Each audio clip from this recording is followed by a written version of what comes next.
இயேசு கிறிஸ்து நமக்காண்டி கூடியிருக்கும் அனைவருடைய முதல் கணவன் தொழுகிறேன். எனக்கு இன்று கொடுக்கப்பட்டுள்ள தலைப்பின் பெயர் அன்பு. இன்றைய உலகில் அனைவரும் இயங்குவது அன்பிற்காக. கிடைப்பதோ போலியான அன்பு.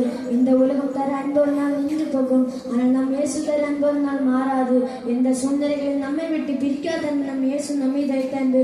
பொதுவாக அன்பு 4 வகைப்படும். பிள்ளையோ எரோஸ், சோர்ஸ், அகாப்பே. பிள்ளையோ நண்பர்களுக்கு இடையுள்ள அன்பு.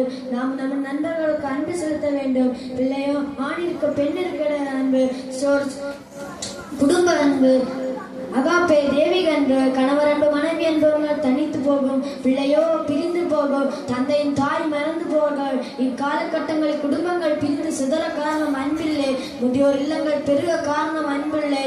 இக்காலகட்டங்களில் அன்பில்லாம் ஏதுவாது பிரச்சனை வந்தால் குடும்பங்கள் பிரிந்து சிதறுகின்றன. தாய் தன் பாலகனை மறந்தால் நான் உன்னை மறவதில்லை என்று இயேசு கூறுகிறார்.